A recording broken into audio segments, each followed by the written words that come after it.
Você já parou para pensar como a energia elétrica chega até sua casa? Tipo, o que acontece entre apertar o botão do controle e a TV ligar? Ou como o celular carrega, a luz acende? Pode parecer mágica, mas é pura ciência. Eu me chamo Kaique Dilon, sou estudante do curso de Engenharia de Computação da UFES e nesse vídeo você vai entender o que é a eletricidade, como ela funciona e o caminho que ela faz para chegar até você. Para a gente começar a entender, precisamos voltar um pouco para o básico da matéria, os átomos. Tudo ao nosso redor, desde essa mesa até o ar que a gente respira, é feito de átomos. E dentro desses átomos existem as partículas muito importantes chamadas elétrons. E a eletricidade nada mais é que o movimento dessas partículas. Os elétrons têm uma característica fundamental: eles possuem cargas elétricas negativas. Imagine como se fossem pequenos ímãs, mas com um tipo específico de magnetismo, chamado de carga. Normalmente os elétrons ficam girando ao redor do núcleo do átomo. A mágica acontece quando a gente consegue fazer com que esses elétrons se movam de forma ordenadas, todo na mesma direção. Esse movimento organizado de elétrons é exatamente o que chamamos de corrente elétrica. É como se fosse um fluxo constante de pequenas partículas carregadas passando por um material, levando a energia de um ponto para outro. A movimentação das cargas elétricas é o fenômeno por trás do funcionamento dos aparelhos eletrônicos. Nos materiais condutores, os elétrons se movem em um movimento ordenado do polo negativo para o polo positivo. Esse movimento é chamado de corrente elétrica.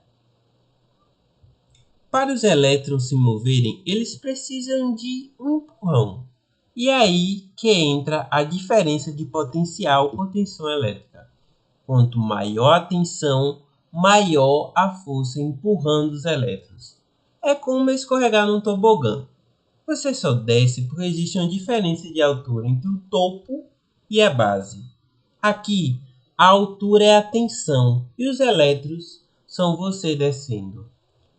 A unidade de medida dessa força é o volt, simbolizado pela letra V.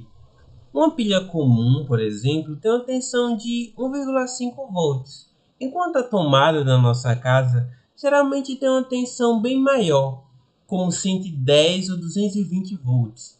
Essa diferença de tensão é o que faz a corrente elétrica fluir. A quantidade de elétrons que passa por um fio a cada segundo é chamada de corrente elétrica.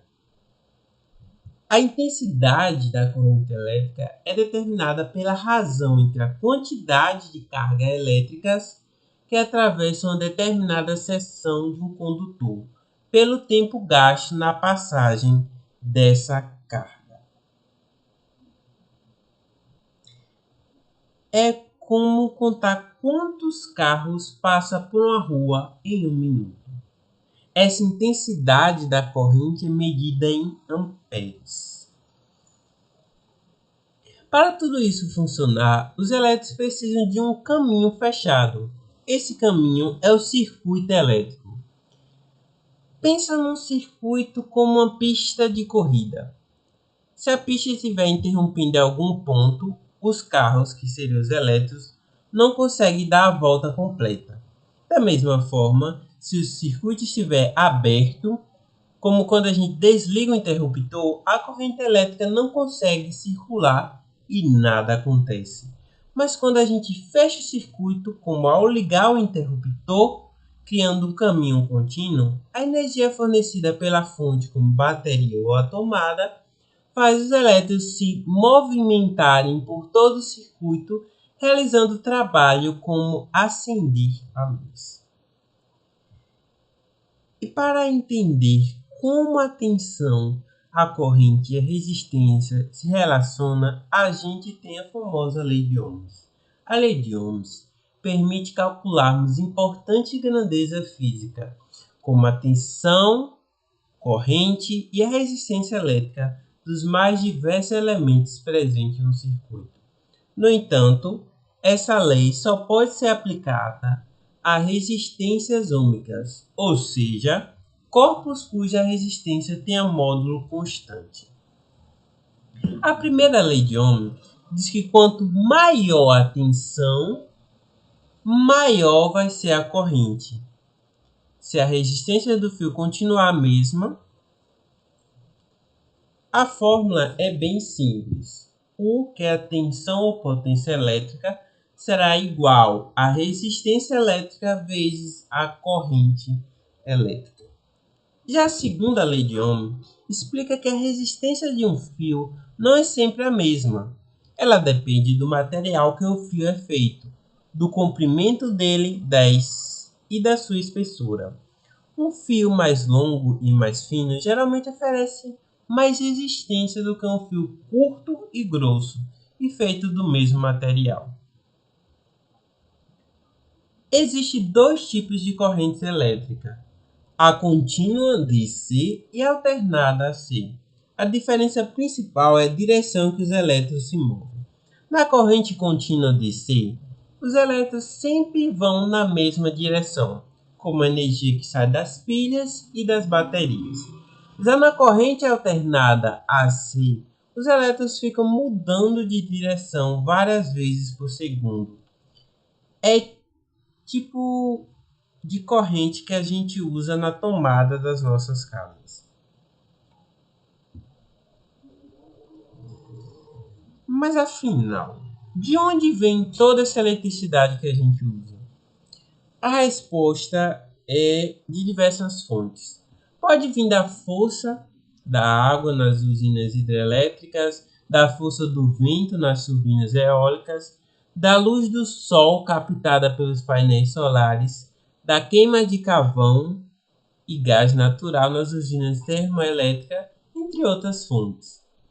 Seja qual for a fonte, a energia é convertida em eletricidade e depois viaja por longas distâncias através das redes elétricas, por esses fios e torres que a gente vê por aí, até chegar nas nossas casas, escolas, em todos os lugares que precisam. Algumas curiosidades rápidas. Você sabia que o raio é uma descarga elétrica natural? E aquele choque estático que a gente leva às vezes ao tocar em alguém ou em algum objeto, principalmente em dias secos, é o resultado do acúmulo de cargas elétricas no nosso corpo que se descarregam de repente? E que até o nosso próprio cérebro funciona à base de impulsos elétricos. São essas pequenas correntes que permitem que a gente pense, sinta e se mova. Pois é, a eletricidade está em tudo.